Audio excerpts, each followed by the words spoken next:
All right, let's dive right in. Today, we are counting down the top 10 AI prompts that are going to completely transform your photo editing, taking it from, just okay to totally professional.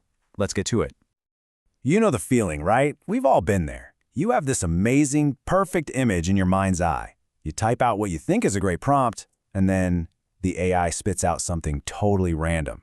It can be so frustrating, especially when you're trying to get a very specific look. But here's the thing. The magic isn't some big, unsolvable mystery. It's all in the prompt. The secret sauce is really just about mastering prompt engineering. Getting the words right, the structure, the settings, that's what unlocks those mind-blowing results. And that is exactly what we are going to break down today. Okay, so let's kick off our countdown. We're going to start with prompts for some really specific but super powerful editing jobs. Think of these as the go-to tools for solving those common creative headaches. All right, coming in at number 10. This first one is awesome. It's a prompt that literally breathes life into your static photos by turning them into short, dynamic videos. So, with a tool like Runway Gen 2, the trick is pretty simple. You give it your image, but you also give it a text prompt that describes camera movement. Things like slow panorama or gentle left-to-right pan are the magic words here.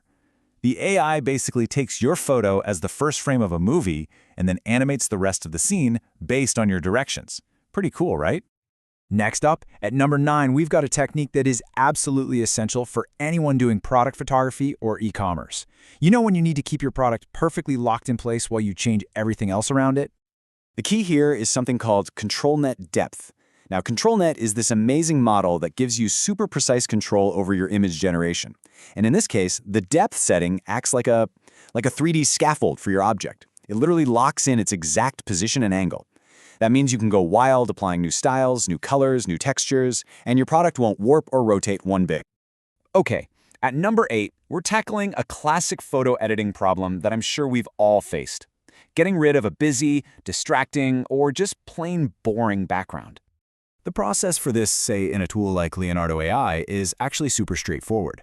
First, you just mask out the area you want to get rid of, in this case, the whole background. Then you simply describe the new background you want to pop in there. The AI does the heavy lifting, filling in that masked area, and, this is the best part, it perfectly matches the lighting on your original subject. All right, up next at number 7, let's talk about how to seamlessly drop brand new things into a photo and make it look like they were there from the very beginning. This is a spot where DALL-E 3's editor really shines. The whole game here is precision.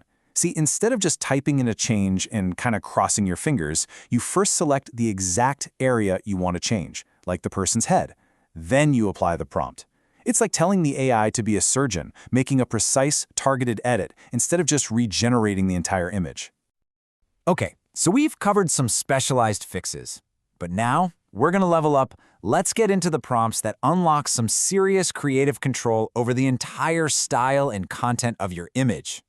This is where it gets really fun. Number 6.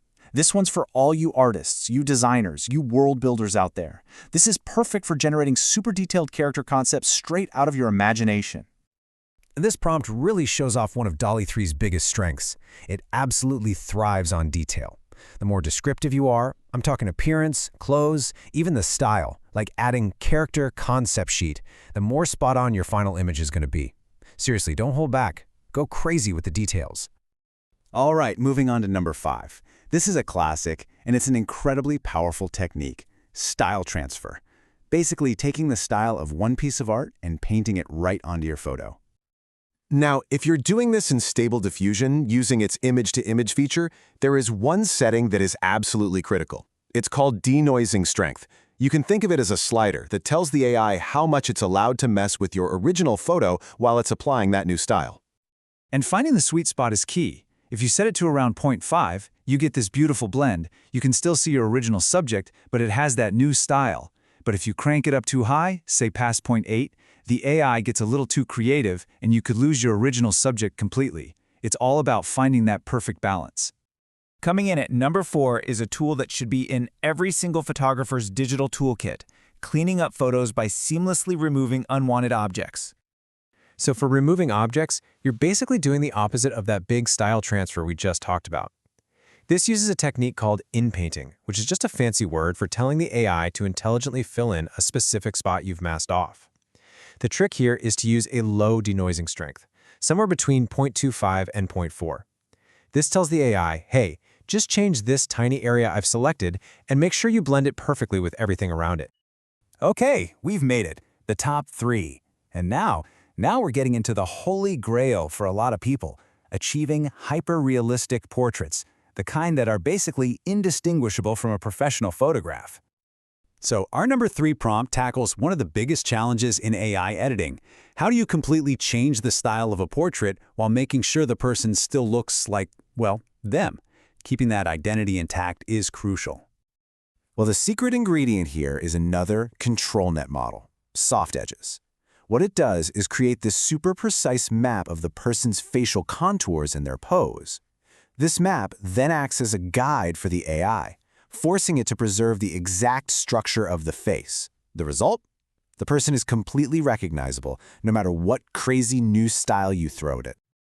And our runner-up, at number 2, this prompt is all about creating those epic, cinematic shots. You know, when you want to take your subject and drop them into a completely new, absolutely breathtaking environment. And for this technique in Midjourney, one simple little command changes everything. Setting -stylize to 0 is, and I mean this, non-negotiable. What this does is it basically turns off the AI's own creative opinions. It forces it to follow your prompt to the absolute letter, which stops it from adding its own weird random stuff into your scene. And here we go, the moment you've been waiting for. The number 1, absolute best, highest performing prompt for creating professional, photorealistic portraits that keep an incredible likeness to your subject. Okay, so the number 1 technique isn't just one phrase. It's a whole recipe of structure and settings. First, you have to describe the person right at the beginning of the prompt. That gives them top priority. Then, just like before, you use --stylize 0 for realism. You add --quality 2 to crank up the detail. And finally, you use the -no command to ban any styles you don't want, like -no cartoon. This exact combination forces Midjourney to put likeness and detail above everything else. So let's boil all this down into a simple 4-step playbook you can use anywhere. Number 1, always lead with your subject. Put them first. Number 2, get super specific. Use descriptive words for lighting, style, everything. Number 3, filter with negatives. Tell the AI exactly what you don't want to see. And finally, number 4, get comfortable tuning the settings, whether it's stylize, denoising, or control net. Master those and you're golden. Wow, we've covered a ton of ground, from quick fixes all the way to high-end cinematic portraits.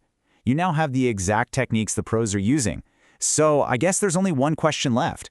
What are you going to create next?